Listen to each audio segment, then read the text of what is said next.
గణతంత్ర దినోత్సవం. ఇవాళ భారత రాజ్యాంగం మనకు హక్కులు ప్రసాదించినటువంటి రోజు. ఇవాళ భారత రాజ్యాంగం అమల్లోకి వచ్చినటువంటి రోజుగా మనం చెప్పుకుంటూ ఉంటాం 26 జనవరిని. ఈరోజు అత్యంత కీలకమైంది. ఈ భారత భూభాగం మీద ఉన్నటువంటి ప్రతి మనిషికి హక్కులు పంచిచ్చినటువంటి రాజ్యాంగం అమలైనటువంటి రోజు. ఒక మనుషులకి కాదు, ఈ భూమి మీద ఉన్నటువంటి ప్రతి జీవికి. కుక్కను బహిరంగంగా చంపితే కేసు, ఎందుకంటే దానికి హక్కులు ఇచ్చింది గవర్నమెంట్, ఏది రాజ్యాంగం. కుక్కలను కానీ చీమకు కూడా ప్రతిదానికి భారత రాజ్యాంగం హక్కులు ఇచ్చింది. సో అటువంటి గొప్ప రోజు. అంతకంటే ముందు మనం ఎవరు తనినా పట్టించుకుంటోడు లేడు, కేసులు పెట్టేవాడు లేడు, ఏం లేదు. తంతర్వా అట్లేదు అంతరు అనేది రాజ్యాంగం వచ్చినాక అట్టెట్టదంతవు రాని కాడికి వచ్చింది అన్నట్టు. రాజ్యాంగం అది తీసుకొచ్చింది.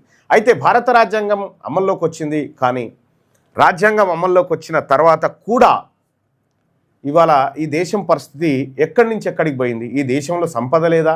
ఈ దేశంలో వనరులు లేవా? ఈ దేశంలో మానవ సంపద లేదా? మేధావులు లేరా? అంటే అన్నీ ఉన్నారు, కానీ దరిద్రమైన పాలకులే ఈ దేశానికి పెట్టిన శని. ఆ రోజు బాబాసాహెబ్ అంబేద్కర్ గారు ఈ సమాజాన్ని ఉద్దేశించి ఈ సమాజ లోతుపాతులు తెలుసుకొని వారికి ఏ హక్కులు కావాలి, ఎట్లా బ్రతకాలి, ఈ దేశం ఎట్లా ముంగడిపోవాలనేటువంటి అనేకమైనటువంటి ఒక విస్తృతమైన ఆలోచనల మధ్య భారత రాజ్యాంగం నిర్మాణమైంది. కానీ ఇవాళ పరిస్థితి చాలా దారుణంగా ఉంది. అమలైన తర్వాత నుంచి ఈ రోజు వరకు 26 జనవరిలో ఎన్నో పోయినాయి కదా. ఈ సందర్భంలో ఎక్కడన్నా ఈ దేశంలో ఉన్నటువంటి యువతను ఒకసారి చూసుకోండి, దేశం ఆర్థిక స్థితిగతులు చూసుకోండి, సామాన్యుల పరిస్థితి చూసుకోండి. చంద్రబాబు నాయుడు గారు నిన్ననో మొన్ననో స్టేట్మెంట్ ఇచ్చిండు, ఈ దేశంలో నన్ను మించిన సీనియర్ లీడర్ లేడు, సీనియర్ పొలిటీషియన్ లేడు అన్నాడు. నువ్వు ఏలుబడి చేసినటువంటి ఈ తెలంగాణ రాష్ట్రంలో, అటు ఉమ్మడి ఏపీలో లేదంటే ఇప్పుడున్నటువంటి ఏపీలో రేషన్ కార్డుల సంఖ్య పెరుగుతుందా? కంట్రోల్ బియ్యం తినేటోళ్ళ సంఖ్య పెరుగుతుందంటే దాని అర్థం ఏంది? పేదోళ్ళు పెరుగుతున్నట్టే కదా లెక్క. కంట్రోల్ బియ్యం పెరుగుతూ ఉంది, తెల్ల రేషన్ కార్డులు పెరుగుతూ ఉన్నాయి అంటే దాని అర్థం ఏంటంటే దేశం దివాలా తీస్తూ ఉంది, ఇంకా పేదరికంలోకి పోతుందని దాని అర్థం. మీరు చెప్తున్నటువంటి జిఎస్డిపిలు, తర్వాత పర్ క్యాపిటల్ ఇన్కమ్లు, ఇవన్నీ కేవలం కాకి లెక్కలు మాత్రమే. వాస్తవాలు వేరేగా ఉన్నాయి. ఈ భారత రాజ్యాంగం బీసీలకు, మరి ముఖ్యంగా వెనుకబడిన తరగతులకు సౌకర్యాలు కల్పించడంలో కొంత విఫలమైందనేది మాత్రం వాస్తవం. మా వర్గాల నుంచి ఆ ఆందోళన ఉంది. ఆ రోజుల్లో పూర్తి అస్పృశ్యతను ఎదుర్కొంటున్నటువంటి ఎస్సీ ఎస్టీలకు భారత రాజ్యాంగం రిజర్వేషన్ కల్పించింది చట్టసభల్లో. కానీ బీసీలకు అటువంటి ప్రయత్నం చేసినా ఎవరు కూడా దాన్ని మాట్లాడనివ్వలేదు. జవహర్లాల్ నెహ్రూ గారు అయితే ఆ టాపికే ఎత్తొద్దని చెప్పిండు. ఆ తర్వాత అనేక సార్లు కాంగ్రెస్ పార్టీ బీసీలను మోసం చేస్తూనే ఉంది. ఇప్పుడున్న భారతీయ జనతా పార్టీ అదే కొనసాగిస్తూ ఉంది. ఇక్కడ మనం గమనించాల్సినటువంటి అంశం ఏంటంటే, బీసీలకు చట్టసభల్లో రిజర్వేషన్ కావాలని దశాబ్దాల నుంచి అనేక పోరాటాలు జరిగినాయి.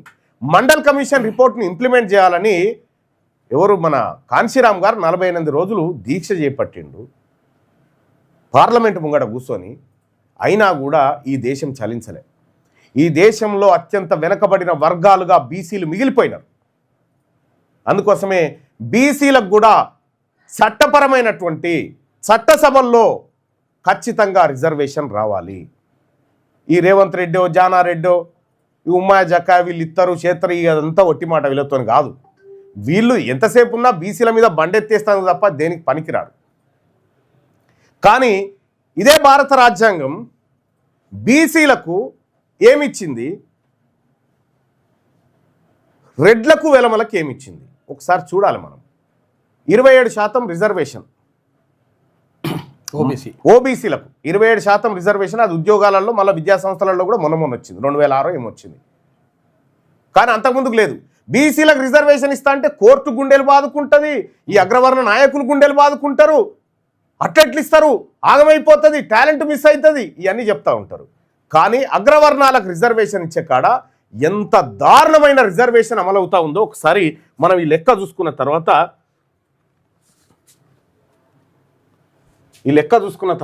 మిగతా చోటికి పోదాం. వీటిలో జనం ఇప్పుడే జెండా ఆవిష్కరణ జరిగింది మా కార్యాలయంలో. అది ఇంటూ మార్క్ క్లోజ్ రైట్. ఇది ఈ దేశంలో ఈడబ్ల్యూఎస్ పేరు మీద దొంగతనంగా అప్పర్ క్యాస్ట్ వాళ్ళు వాడుకుంటున్న రిజర్వేషన్. వీళ్ళు 50% స్లాబ్ దాటినా ఏం కాదు, కానీ బీసీలు దాటొద్దట. ఇక్కడ మనం గమనించుకోవాలి, మొత్తం ఓసీ జనాభా డోర్ క్లోజ్, మొత్తం ఓసీ జనాభా 5% ఉన్నప్పుడు, 5% ఉందనుకుందాం, 5% ఉంటే ప్రతి 100 మంది ఓసీలలో 95 మంది పైసలు ఉన్నోళ్ళే, 5 మాత్రం పేదోళ్ళు ఉన్నారు అనుకుందాం. ఈ పేదోళ్ళకి 5 కోసం రిజర్వేషన్ అంటే ఎంత? రాష్ట్ర జనాభాలో వాళ్ళ పర్సంటేజ్ ఎంత అవుతుంది? 0.25 అవుతుంది. 0.25 వాళ్ళకి 10% రిజర్వేషన్. పోనీ వాళ్ళ జనసంఖ్య అందులో 90 మందికి పైసలు ఉన్నాయి, 10 మంది దగ్గర లేవు అనుకుందాం. ఆ 10 మంది జనాభా కూడా రాష్ట్ర జనాభాలో ఎంత అవుతుంది? 0.50%. ఆ 0.5%కు 10% రిజర్వేషన్. ఇక్కడ పోనీ ఓసీలలో 80 మంది దగ్గర పైసలు ఉన్నాయి, 20 మంది దగ్గర లేవనుకుందాం. 20 మంది పేదోళ్లకు ఈడబ్ల్యూఎస్ ఇస్తున్నారు అనుకుందాం. వీళ్ళ సంఖ్య ఎంత అవుతుంది? 1% అవుతుంది. 1% అనికి 10% రిజర్వేషన్. పోనీ వాళ్ళ ఓసీలలో ప్రతి 100 మందిలో 70 మంది దగ్గర పైసలు ఉన్నాయి, 30 మంది దగ్గర లేదనుకుందాం. వీళ్ళు రాష్ట్ర జనాభాలో ఎంత అవుతారు? 1.50% అవుతారు. కానీ 1.50% వాళ్ళకి ఎంత పర్సెంట్ రిజర్వేషన్? 10% రిజర్వేషన్. ఇక్కడ పోనీ ఓసీలలో ఇంకా ఎక్కువ పేదలు ఉన్నారా అనుకుందాం. 160 మంది దగ్గర పైసలు ఉన్నాయి, 40 మంది దగ్గర లేవనుకుందాం. ఈ 40 మంది రాష్ట్ర జనాభాలో ఎంత అవుతారు? 2% అవుతారు. ఈ 2% పబ్లిక్ ఎంత ఇస్తున్నారు రిజర్వేషన్? 10%. ఇక్కడ పోనీ 50% మంది పేదోళ్ళే ఉన్నారు రెడ్లల్లో వెలమల్లో అనుకుందాం. వాళ్ళకు 50% మంది పేదోళ్ళు ఉంటే 50% మంది ధనవంతులు ఉన్నారు. ఈ 50% మంది రాష్ట్ర జనాభాలో ఎంత అవుతారు? 2.5%. 2.5% వాళ్ళకి ఎంత రిజర్వేషన్? 10%. ఒక్కనొగనికి 4 రిజర్వేషన్లు అన్నట్టు ఈ లెక్కన. అంతే, ఒక్కనొగనికి 4. పోనీ వీళ్ళు 5% ఉన్నప్పుడు ఈ లెక్క అనుకుందాం. ఓసీ జనాభా అంతకంటే ఎక్కువ మేము 10% ఉన్నాం అన్నారు అనుకో. సరే, 10% ఉంటే ప్రతి 100 మందిలో 95 మంది పైసలు ఉన్నోళ్ళు అనుకుందాం, 5 లేవనుకుందాం. ఈ లేని 5 ఎంత రిజర్వేషన్ ఇస్తా ఉన్నారు? 10%. ఇక్కడ 90 మందిలో పోనీ 50 మంది అనుకో, 50 మంది పేదవాళ్ళు ఉన్నారు, 50 మంది ధనవంతులు ఉన్నారా మా ఓసీలలో అనుకో. వాళ్ళు ఎంత అవుతారు? రాష్ట్ర జనాభాలో 5% అవుతారు. 5% మనకి 10% రిజర్వేషన్ ఎట్లా వస్తుంది? ఏం చేసినా కానీ పోనీ అయ్యా వాళ్ళు 15% ఉన్నారనుకో. రేవంత్ రెడ్డి చెప్పిన లెక్క ఇదే. 15% ఉన్నారనుకుందాం. 15% ఉంటే ప్రతి 100 మందిలో 95 మంది దగ్గర రెడ్ల దగ్గర పైసలు ఉన్నాయి అనుకుందాం, వెలమల దగ్గర. అందులో 5 దగ్గర లేవనుకుందాం. ఈ 5 ఎంత అవుతారు? రాష్ట్ర జనాభాలో 0.75% అవుతారు. 1% లేని వాళ్ళకు 10% రిజర్వేషన్. ఇక్కడ పోనీ ఇదే అగ్రవర్ణ పేదలలో 70% మంది దగ్గర పైసలు ఉన్నాయి, 30 మంది దగ్గర లేవనుకుందాం. ఈ 30% మంది రాష్ట్ర జనాభాలో ఎంత పర్సెంటేజ్ అవుతారు? 4.50 అవుతారు. 4.50 వారికి 10% రిజర్వేషన్. ఎంతకంటే ఎక్కువ లేదు అనుకోవడం కూడా కరెక్ట్ కాదు. పోనీ 50 సగానికి సగం పేదలు ఉన్నారని అనుకుందాం. సగానికి సగం పేదలు ఉన్నారని అనుకుంటే 50% మంది దగ్గర పైసలు ఉన్నాయి, 50% మంది దగ్గర లేవనుకుందాం. ఇప్పుడు రాష్ట్ర జనాభాలో వీరి పేదవాళ్ళ ఈడబ్ల్యూఎస్ అర్హుల శాతం ఎంత అవుతుంది? 7.50. 7.50 వారికి 10% రిజర్వేషన్. వీళ్ళ లెక్క ప్రకారమే 7.5 10% రిజర్వేషన్ ఎట్లా వస్తుంది? 50% మంది ఉంటే అది ఉంటే కూడా వాళ్ళు కేవలం 0.75%. 0.75% వాళ్ళకి 10% ఈడబ్ల్యూఎస్ రిజర్వేషన్ అమలవుతా ఉంది. ఈ దేశం, ఈ రాజ్యాంగం వాళ్ళకి ఇచ్చింది. ఈ రాజ్యాంగాన్ని వాళ్ళు కమ్మలు మార్చుకున్నారు, వాళ్ళు చింపేసుకొని కొత్త కమ్మలు రాసుకున్నారు ఈ రాజ్యాంగంలో. ఇదే బీసీలకు మాత్రం 162% ఉన్న బీసీలకు 27% రిజర్వేషన్. 162 ఉన్నోనికి 27%. 27 ఇస్తున్నారా? 5 లేనోనికి 10%. 27 కూడా లేదు. ఇది భారత రాజ్యాంగం ఇస్తున్న రిజర్వేషన్ విధానం. బీసీలారా, ఇన్ని సంవత్సరాలు 76 సంవత్సరాలు గడిచిపోయింది కదా మనకు. ఏది స్వతంత్రం వచ్చి ఏది భారత రాజ్యాంగం అమలైపోయి 76 సంవత్సరాల నుంచి ఈ రోజు వరకు ఏం జరుగుతుందా? 1950 నుంచి ఇగో ఇది వీళ్ళ రిజర్వేషన్ ఫ్యాక్టరు. మనకేమో ప్రతి 10 మంది ఉంటే మనకు ఒక్కరికి రిజర్వేషన్ వస్తుంది. ఈడు ఒక్కడుంటే వానికి 10 రిజర్వేషన్లు. ఎస్, ఇంకో ఇది ఈ దేశంలో అమలవుతున్న రిజర్వేషన్ సిస్టమ్. ఎస్సీ ఎస్టీలకు వాళ్ళ జనాభా దామాషా ప్రకారం భారత రాజ్యాంగం స్టార్టింగ్ లోనే కల్పించింది. వాళ్ళు ఎంత ఉన్నారో వాళ్ళకి కల్పించింది, అయిపోయింది. మరి ఇక్కడ బీసీల విషయంలో ఎందుకు ఇట్లా జరిగింది? ఎందుకంటే బీసీలు ఈ దేశంలో ఈ రాష్ట్రంలో అధికారంలో లేరు కాబట్టి వాళ్ళ గురించి పట్టించుకుంటోడు లేడన్నట్టు. ఇట్లా ఇన్ని రకాలుగా ఇదంతా క్లియర్ డాటా కదా. ఏ పత్రిక అన్నా తెలంగాణ రాష్ట్రంలో కానీ ఈ దేశంలో ఉన్న కొన్ని నేషనల్ మీడియా వేస్తాయి కానీ ఈ తెలంగాణలో ఉన్న ఏ పత్రిక అన్నా ఇగో ఇదిరా జరుగుతున్న అన్యాయం బీసీలకు కానీ ఒక్క పత్రికనన్నా పెట్టిందా? ఎప్పుడన్నా చర్చకు పెట్టిందా? 42% రిజర్వేషన్ బీసీలకు కావాలంటే కోర్టుకు పోయి ఆపిన రెడ్లు మరి ఇది ఎట్లా ఇంప్లిమెంట్ అయింది? అదే కోర్టు వీళ్ళకి ఇయ్యొచ్చు అని చెప్పింది, మనకి ఇయ్యొద్దని చెప్పింది. ఈ కోర్టు ఇది న్యాయం. మనకి ఇయ్యొద్దట, వాళ్ళకి ఇయ్యాలన్నట. వాడు ఒక్కడు కూర్చుంటే 10 బిర్యానీలు పెడతారట, మన వాళ్ళు 10 మంది కూర్చుంటే ఒకటే బిర్యానీ పంచుకొని తినన్నట. ఇగో ఇది వాళ్ళ కథ. ఇది ఈ దేశంలో రాజ్యాంగం కథ. ఈ రాజ్యాంగం ఈ పౌరులకు ఇచ్చినటువంటి హక్కులు, రిజర్వేషన్లు గివి. పన్నులు కట్టాలి. పన్నులు మరి 10 మందిని బీసీలను కూర్చున్నాం, 10 మంది దగ్గర పన్నులు వసూలు చేసిరు. 10 మంది దగ్గర పన్నులు వసూలు చేసిరు. ఎంతమంది పెడుతున్నారు అంటే 10 మందికి పెట్టాం, మేము ఒక్కరికి పెడతాం. మళ్ళా 10 మంది దగ్గర పైసలు వసూలు చేసి ఒక్కరికి బిర్యానీ పెట్టిండ్లా. వాళ్ళేమో ఒక్కడు కూర్చుంటే ఈ 10 మంది పైసలు తీసుకుపోయి వానికి పెట్టిరు. ఇగో ఇది జరుగుతున్నది. ఇవాళ తెలంగాణ రాష్ట్రంలో బీసీ నిరుద్యోగులు చాలామంది అన్న నువ్వు నిరుద్యోగుల గురించి మాట్లాడాలన్నా అంటాడు. నోటిఫికేషన్ల గురించి నోటిఫికేషన్ లేచి వీళ్ళని నోట్లే పోయి అన్న తీసుకపోయి మా వాటా మాకు తేలాలని కొట్లాడుతున్నాం కదా. ఈడబ్ల్యూఎస్ లేకుండా చేయాలి ఈ రాష్ట్రంలో. ఈడబ్ల్యూఎస్ అనేది మోసం, దుర్మార్గం, అనేక రకాల. ఎంత దుర్మార్గం అంటే ఇక చూడ్రి, గతంలో వీళ్ళు ఎవరు యాదవత్రయం కొట్లాడింది మహిళా రిజర్వేషన్కి సంబంధించి వచ్చినప్పుడు మహిళా రిజర్వేషన్ ఆపాలన్నదే పెద్దగా చూపించారు తప్ప అయితే ఆ మహిళలలో మా బీసీ మహిళలు లేరు అని అడిగిరు వాళ్ళు. అవును, మహిళలలో మా బీసీ మహిళలు ఉంటాయి కదా, మాకు రిజర్వేషన్ బరాబర్ మా మహిళలకు కూడా కల్పించండి, అప్పుడే ఈ మహిళా రిజర్వేషన్ అమలు చేయాలని చెప్పారు. అప్పుడు అట్టెట్లయితే అన్నారు. ఇప్పుడు అనుకుంటున్నారు 100% అన్యాయం జరుగుతుంది. రెడ్డి గారు ఉంటే రెడ్డి గారు భార్యనో లేకపోతే ఇక చూడ్రి ఏం జరుగుతుందో చూడ్రి. బీసీలారా, బీసీలకు ఏం జరిగిందో చూడ్రి. ఇది క్లోజ్ చేయన్నా. ఇక చూడ్రి, ఇక ఇది ఎంత ఈడబ్ల్యూఎస్ ఎంత దుర్మార్గం చూడండి. డబ్బులు ఉన్న అగ్రకుల పేదలు బీజేపీ కాంగ్రెస్ రెండు ఎంత దుర్మార్గంగా రిజర్వేషన్ తెచ్చాయనేది ప్రధానంగా చూస్తే ప్రతి బీసీ బిడ్డకు రక్తం మరిగిపోతుంది. బీజేపీ యొక్క దుర్మార్గం బీసీలకు కొన్ని తరాల్ని వెనక్కి నెట్టుతుంది. ఇగో నీట్ ఎంబీబీఎస్లో all India Institute of Medical Science Mangalagiri cut off మార్కులు చూడ్రి.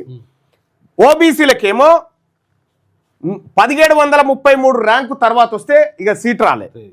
అదే రెడ్లకేమో 3000 చదువు రాకపోయినా ర్యాంక్ ఇచ్చి ఉద్యోగం ఏది సీట్ ఇచ్చారు. రెడ్లకు, వెలమలకు, అప్పర్ క్యాస్టులకు అంతా. ఇగో ఓబీసీ వాళ్ళకు 2500 పైకి ర్యాంక్ వస్తే లేదు ఇక సీటు. అదే ఈడబ్ల్యూఎస్ వాళ్ళకు 4000 దాకా వచ్చినా రెడ్లకు, వెలమలకు ఇచ్చేసారు. ఇగో ఇది మన బతుకు. డబుల్. నేను అడుగుతా ఉన్నా, మన బీసీ బిడ్డల కంటే 1525 ర్యాంక్ ఎక్కువ వచ్చిన సీట్స్ పొందిన అగ్రకులాల వాళ్ళు పేదలంట. ఇది ఎంతమందికి తెలుసు? గొర్రెలు మాదిరిగా ఆలోచన లేకుండా ప్రశ్నించడం చేతగాని మన బీసీ రాజకీయ నాయకులు, మేధావులు, చదువుకున్న విద్యావంతులైనా మన ఈ సమాచారాన్ని మన వర్గాలకు వివరంగా చెప్పండి. మన వాటా భాగం మనకు రావాలి. మోసం చేస్తున్న అగ్రకుల పార్టీల రాజకీయం గురించి అందరికీ అర్థమయ్యేలా చెప్పండి. మీరు చెప్తుంది ఇదే కదా. ఏదిరా మా వాటా అని అడుగుతా ఉన్నాం.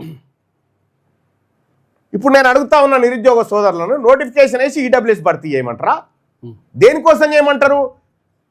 మా బీసీ బిడ్డలు 10 మంది ఎక్కువ ఎస్ఐలు అయితే తప్ప, 10 మంది ఎక్కువ ఎంఆర్ఓలు అయితే తప్ప, 10 మంది టీచర్లు ఎక్కువ అయితే తప్ప, 10 మందికి ఎక్కువ అవకాశాలు వస్తే తప్ప అన్యాయంగా ఈడబ్ల్యూఎస్ పేరు మీద దోచుకుంటా ఉంటే నోటిఫికేషన్లు వేయాలని చెప్పి ఈ అగ్రకుల పార్టీలు చెప్తా ఉంటే ఈ పోరగాళ్ళు 2-3 తిరుగుతూ ఉన్నారు.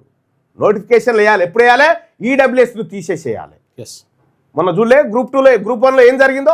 మొత్తం రెడ్లు 172 మంది రెడ్లు దొరబడ్డారు. దాంట్లో రెడ్లు, వెలమలు 172 మంది అలా దొరబడ్డారు. 563 పోస్టులలో 172 మంది రెడ్లే దొరబడ్డాడు.